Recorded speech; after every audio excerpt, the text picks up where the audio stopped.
Meu amigo, o entrevistador técnico ele sabe que você está mentindo. Sabe quando vem aquela pergunta mais complicada, aí você tenta dar aquela improvisada, tenta dar aquela engabelada, ver se colou ou não. Muitas vezes você está se queimando e não percebeu ainda. Você acha que está arrasando ali, que conseguiu se safar, mas na verdade muitas vezes você já pregou os pregos ali no caixão daquela oportunidade ali e nem percebeu. Bom, caso você não me conheça, eu sou o Felipão, seu melhor amigo no mundo da programação, e como seu irmão mais velho deve, eu já te adianto aqui. Tem algumas coisas que você acaba observando em entrevistas técnicas do lado do recrutador que dá para perceber sim que foi uma resposta desonesta ou que muitas vezes ali você tentou ludibriar ou até mesmo um conhecimento que você claramente não tem. Então, nesse vídeo aqui, ele vai ter duas serventias. Tanto para você não fazer isso, porque isso aqui acaba destruindo a sua imagem, ou dependendo de como você for, você pode levar isso aqui como conhecimento das ruas ali e se adaptar, tá? Então, eu só tô te contando. O que você vai fazer com isso aqui,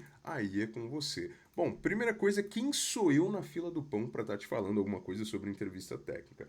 Bom, primeiramente, eu já trabalhei em consultorias, e quando você trabalha em consultorias e você chega num momento em que você está num cargo mais sênior, chega um momento que você tem dificuldade de contratar pares. E assim, não adianta contratar qualquer pessoa, porque muitas vezes aquela pessoa, se ela não for uma pessoa que vai dar conta do trabalho, ela vai gerar mais demandas e problemas para você virar noites. Então, geralmente você vai ver que tem um diretor da área e um dev sênior ali que está sendo geralmente acompanhado ali para perguntar, para ter certeza que aquele processo seletivo que leva tempo para fazer e recontratar outra pessoa não vai estar contratando alguém que não vai conseguir dar conta e na verdade vai prejudicar o time ao invés de ajudar. Outra coisa que eu tenho também como vantagem é que eu trabalho numa empresa que é uma edtech. Então, além de ter cursos na empresa que eu participo, também tem processos seletivos. E muitas vezes eu acabo observando e até mesmo conversando com outros recrutadores.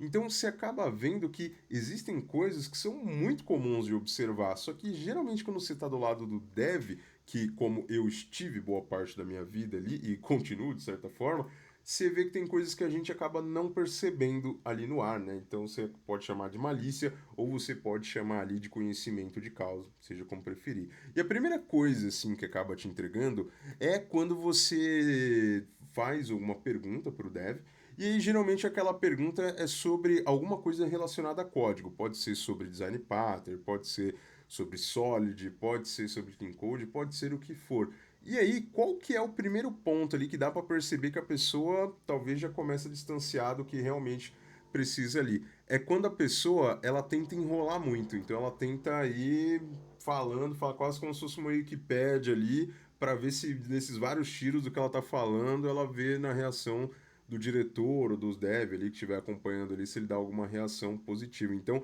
essa é a primeira coisa. Então, se você não domina um termo, você vai tentar falar ele de maneira muito complexa. Agora, se você tem entendimento daquilo, você vai utilizar suas próprias palavras para explicar. Você não vai nem usar alguma coisa ultra techniquez e também não vai explicar de uma maneira tão vaga, né? Então, quando você tem uma resposta muito vaga sobre alguma coisa que você perguntou, e aí a pessoa já começa a emendar outros assuntos, você percebe que a pessoa fugiu da pergunta. Então, como que você não cai nessa armadilha, né? Então, ao invés de você decorar o termo do Wikipedia, então tente explicar com as suas palavras e de uma maneira sucinta, porque senão dá para ver que você começa a devagar. E esse aqui já é um ponto assim que dá para você pegar de cara, porque ele fica muito óbvio. Então, isso é uma coisa que inclusive é treinável. Caso você nunca tenha treinado para explicar sobre os seus projetos, e eu sei, geralmente a gente não pensa isso, né? A gente pensa só em codar. A gente não pensa em como explicar. A gente fala, não, o projeto é autoexplicativo. E aí a gente acaba não ganhando essa habilidade com a língua, né? Tem pessoas que têm mais afinidade com o teclado do que com a língua. Acontece isso com você? Comenta aí nos comentários para você. Você sabe fazer, mas você tem dificuldade de explicar?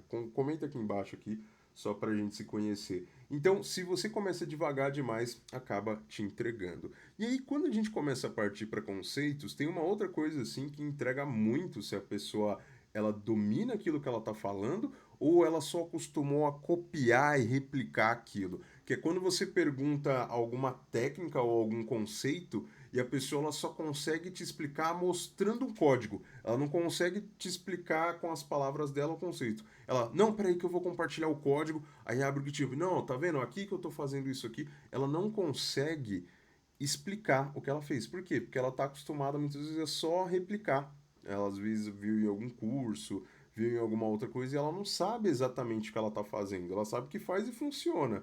E isso é bom, mas você tem que saber o porquê que funciona e por que você está fazendo desse jeito. Então, você começa a ver ali quando a pessoa ela não consegue explicar alguma coisa, né? Ela só consegue explicar aquilo mostrando, ela não consegue falar sobre aquilo. Vou te dar um exemplo de pergunta clássica, né? Então, principalmente quando a gente quer pegar alguém ali de nível mais pleno, a gente faz uma pergunta assim: ah, me explica a diferença ali entre uma interface e uma classe abstrata. E aí você espera, né, que a pessoa fale, não, é interface, né, como se fosse contratos ali, para a gente ter algumas regras de definições do método da classe. E a classe abstrata ela já pode ter algumas implementações. Tá? Agora, quando você vê que a pessoa ela começa a divagar muito, ou ela fala, não, aqui, ó, vou dar um exemplo, ó, essa classe aqui abstrata, ó, tá vendo? Ela quer compartilhar o código, é porque ela não entende o que ela está fazendo. Ela só está replicando muitas coisas. Ou às vezes você até entende, só que você não consegue falar, que cai no primeiro problema ali. E aí você acaba divagando muito e aí acaba não dando para perceber o que você falou. Na prática, você vai ver que toda entrevista técnica ela tem um formato. Qual que é o formato? Ele vai validar a sua zona de conforto e vai validar o que está fora da sua zona de conforto, como você reage. Então, basicamente, é validar os seus pontos fortes e como você lida com os pontos fracos. A maioria das entrevistas técnicas elas vão ter perguntas que elas vão andar por esse círculo. Então, imagine que tem um círculo onde é o centro da sua zona de conforto. Então, às vezes, sua especialidade é Java, é Node, pode ser .NET. Então você vai ver que vão ter perguntas que elas vão cair dentro daquilo que tem no seu currículo, que estão no centro da sua zona de conforto. E algumas perguntas elas vão ir se afastando da sua zona de conforto até chegarem totalmente fora. Então você vai ver que algumas dessas perguntas elas começam a caminhar dessa maneira, vai da sua zona de conforto máxima até a sua zona de desconforto. E não é esperado que você responda e acerte tudo, mas é saber como você lida com o que você não sabe também. Então, outra coisa ali que acaba entregando é quando você vai mostrar o seu portfólio e aí alguém te pede para mostrar, ah, me mostra algum projeto ou me fala algum projeto que você participou, e aí às vezes você acaba mostrando dois, três projetos, e aí acaba percebendo que todos os seus projetos são iguais. É muito comum você ter pessoas que falam, não, eu tenho bagagem, já mexi não sei quantos projetos, mas aí você acaba vendo no portfólio da pessoa que todos os projetos dela são exatamente iguais. Às vezes ela fez um curso de como fazer um CRUD, e aí você vai ver sempre as mesmas coisas, com as mesmas bibliotecas, com as mesmas organizações ali de arquitetura. Você vê que não tem variações no projeto, só muda o domínio. Ah, essa aqui é uma API do Pokémon, esse aqui é uma API da Champions League, esse aqui é uma API de cadastro de pessoas. Só que você vai ver, só muda o domínio.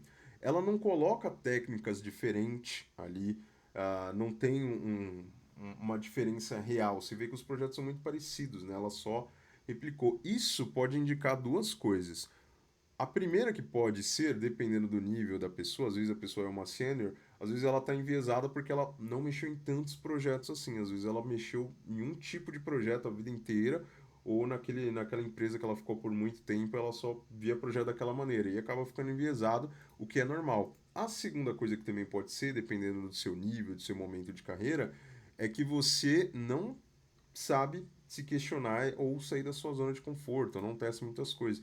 Então, você falar muitas vezes, ah, não, eu já fiz vários projetos, não sei o que lá, e muitas vezes pode até ser mesmo verdade, não é que não seja, mas você ter projetos que só acabam mudando o domínio, fica um pouco estranho de você sustentar de que já mexeu não sei quantos projetos. Então, o que que é recomendável? Que se você for mostrar um ou mais projetos, que você pelo menos tente a cada projeto implementar uma técnica nova e foque nisso. Isso é interessante. Então, ó, nesse projeto aqui, ó, eu utilizei o TDD, que eu estava praticando o TDD, e não precisa ser um projeto completo não, tá? A gente não está esperando que você mostre alguma coisa 100% funcional com todas as features implementadas. Não, é a ideia de um projeto, até porque o que a gente está avaliando ali é como você lida com a sua base de código. Basicamente é isso. Então, você vai ver ali que o que é um bom portfólio. Poxa, eu tenho um projeto, se o seu portfólio for front-end, ó, nesse aqui, ó, eu utilizo o React e tal, mas eu fui lá e me desafiei e fiz esse outro aqui com Vue, só para ver como era, como é que estruturava as coisas ali, o que dava para aproveitar. Ó, nesse outro projeto aqui, ó, eu fiz em front-end, mas eu tentei fazer aqui com boas práticas de Clean Architecture por front. Fui testando. Ó, esse aqui eu tentei fazer arquitetura modular. Nesse outro aqui, então você tem uma variedade de técnicas desse seu portfólio muito mais rico. É bem melhor você ter um portfólio com repositórios que tenham técnicas diferentes para mostrar que você é uma pessoa que está estudando e testando coisas, do que você ter 50 landing pages iguais, assim, ou que só muda o tema. Ou então 50 APIs iguais, mas só mudam o tema. Então é preferível que você tenha, mesmo que projetos incompletos, mas com técnicas diferentes ali, porque isso salta os olhos de maneira diferente. Dá para ver que você se submete a coisas fora da sua zona de conforto e sustenta também que você fala, poxa, essa pessoa ela já se desafiou, ela já se colocou à prova em mais situações. Então é muito complexo quando você pega uma pessoa que ela tem um viés só, porque você não sabe se a pessoa ela está enviesada de algum outro lugar que ela está vindo, ou se ela de fato não sabe o que ela está fazendo. E aí geralmente a gente começa a cutucar aí. Você pode falar, por que, que você fez desse jeito e não desse outro jeito? E muitas vezes o que acaba acontecendo? A pessoa pensa, nossa, eu estou errado. Nossa, será que eu fiz alguma coisa? E muitas vezes não é, você não está errado. Mas a gente quer entender o porquê que você tomou aquela linha de raciocínio. Por quê? Porque isso entrega se você está simplesmente replicando de alguma maneira que você aprendeu ou tem um viés, ou se você fala, não, eu tomei esse caminho aqui porque eu acredito que esse tipo de arquitetura vai fortalecer mais isso, isso, isso. E não importa se você escolheu a melhor arquitetura, a melhor técnica, não importa se você escolheu certo ou errado, importa saber você tomou uma decisão? Sim. Baseado em quê? Não importa necessariamente nesse momento se é a melhor decisão do mundo ou se é a pior, mas só de saber que você não está replicando alguma coisa aleatoriamente sem se questionar. Você fala, ó, eu não sei se esse aqui é o melhor caminho, mas eu tomei essa decisão por causa disso, disso, resolvi usar essa técnica por causa disso, eu vi que a base de código estava assim, refatorei, fiz disso aqui dessa maneira. Então isso enriquece a sua postura profissional numa entrevista. E o contrário disso é você tentar falar, ah, fiz um monte de projeto. Aí abre lá, né? Todos os projetos são iguais, só muda a temática. E aqui tem um adendo que é uma coisa que você vai ver que eu já conversei em outro vídeo, que um dos primeiros projetos que eu fiz, que eu levei numa, numa empresa, foi um projeto que era um cadastro do X-Men. Né? Então isso foi há muito tempo atrás. Né? Então eu levei esse tipo de projeto, mas eu não rechearia o meu portfólio com projetos muito infantis. Toma cuidado que por mais que seja legal, eu gosto e eu tenho muitos desses projetos lúdicos, porque eu gosto de aprender coisa. Quem quer fazer cada de pessoa, mano? Cada de pessoa é muito chato. Eu prefiro mais fazer um cadastro de Pokémon, Digimon, é da hora. E é legal. E o conhecimento que você usa para cadastrar, fazer um crew de um Pokémon, é o conhecimento que você vai fazer um crew de tênis. Isso é legal. Mas tenha projetos sérios também no seu portfólio. Não deixe o seu portfólio somente infantilizado. No final do dia, o recrutador técnico tá nem aí se aquilo é Pokémon, Digimon, se você tá fazendo um cadastro de e-commerce, ele não tá nem aí, ele tá mais interessado na sua base de código, tá? Então, como você lida, as técnicas que você usa, então ele muitas vezes acaba não estando nem aí. Porém, toma cuidado que alguns entrevistadores técnicos têm esse olhar enviesado de falar assim, ó, o portfólio, não sei, é muito, criou-se um estigma negativo, e isso dá até para falar em outro vídeo, de que isso aqui é projetinho de bootcamp, né? Ele não fez. Então, muitas vezes você fez aquele projeto, aquela Pokédex, aquele outra coisa, mas você tem esse estigma de mercado, que não tem nada a ver com você, e isso pode variar de recrutador para recrutador. Da minha parte, tanto faz, sendo sincero, se você fez um cadastro de Pokémon, você sabe fazer um CRUD de tênis, você sabe fazer um CRUD de estacionamento, você sabe fazer um CRUD de qualquer outra coisa. E eu gosto também de aprender de maneira lúdica, mas toma cuidado para o seu portfólio não ser só isso, e aí na hora que você chegar e pegar algum desse tipo de entrevistador aí, ele ter o viés pessoal dele, porque no final das contas ainda são dois seres humanos interagindo, né? E seres humanos têm alguns preconceitos, e esse pode ser um deles. Então já fica avisado aí. E por fim, tem uma outra coisa que eu gosto de falar, que é o como você lida com a sua zona de desconforto. Então, você vai ver que depois de fazer algumas perguntas da sua zona de conforto, vai ter em alguns momentos, pode ser que tenha, pode ser que não, depende muito do entrevistador, zonas que propositalmente vão estar fora da sua zona de conforto. O que, que é isso? Que é, ah, legal esse código aí que você fez e tudo mais, mas e por que que você não fez assim? E aí vão ser perguntas que vão direcionar você para uma zona de desconforto. Ou então, muitas vezes você programa como Node, e aí vão te perguntar como você se sentiria se você tivesse que tocar e migrar isso aí para Java, né? Então toma cuidado para não pegar nesse momento aí e ter um comportamento, ah, não, se for de Java eu nem toco, né? Essas coisas. E aí você acaba tendo aí um ponto de para ver como você reage a situações adversas. Algumas vezes essa pergunta é para ver como você lida com conhecimento que você não tem. Às vezes a empresa vai te perguntar, como é que você faria para levar uma parte dessa para cloud Azure, para AWS? E às vezes no dia a dia você nem vai levar, mas ele quer ver o quê? Quer ver como você reage a um conhecimento que você não tem. Porque até agora a gente conversou do que você está falando que tem e muitas vezes você acabou de mostrar o que você tem. Se você foi pela linha do portfólio, você mostrou o que você tem. Agora, quando ele faz uma pergunta, né? Quando faz uma pergunta para você de uma coisa que talvez não use na empresa ou até mesmo que você não abordou ali no seu currículo, é justamente para ver o que você falaria. Você falou, ó, eu não tenho domínio disso e é bem melhor você ser sincero se você não tiver domínio ou então falar, ó, eu tenho noções disso aí, eu não sei exatamente, nunca vi alguns vídeos, tal, eu sei que serve para isso, isso, isso, mas nunca dominei. É melhor você ser sincero do que você se queimar. Porque muitas vezes, se você se queima, é difícil você chegar naquela etapa de entrevista, pelo menos até trocar aquele coordenador de área, ou aquele diretor que estava conversando, ou se você pegar depois de novo aquele mesmo entrevistador técnico, ele vai estar com viés com você. Então, isso aqui é uma coisa importante. Então, prefira não mentir. Muitas vezes é melhor até que você fale, ó, isso aqui eu não sei, mas não fique só no não sei. É a partir do seu não sei que a gente quer ouvir. Então, ó, olha, eu não sei sobre isso, mas por mim tá tudo bem. Eu poderia pesquisar um pouco mais sobre isso aqui, aprender, e estou disposto muitas vezes a aprender. Então, ver que você é uma pessoa que se dispõe ali de não estar preso a um ego, né? Tipo, se dispõe a aprender, é mais importante. Então, tem perguntas que a gente não está esperando que você responda exatamente a coisa certa. A gente quer ver como você lida ou reage com isso.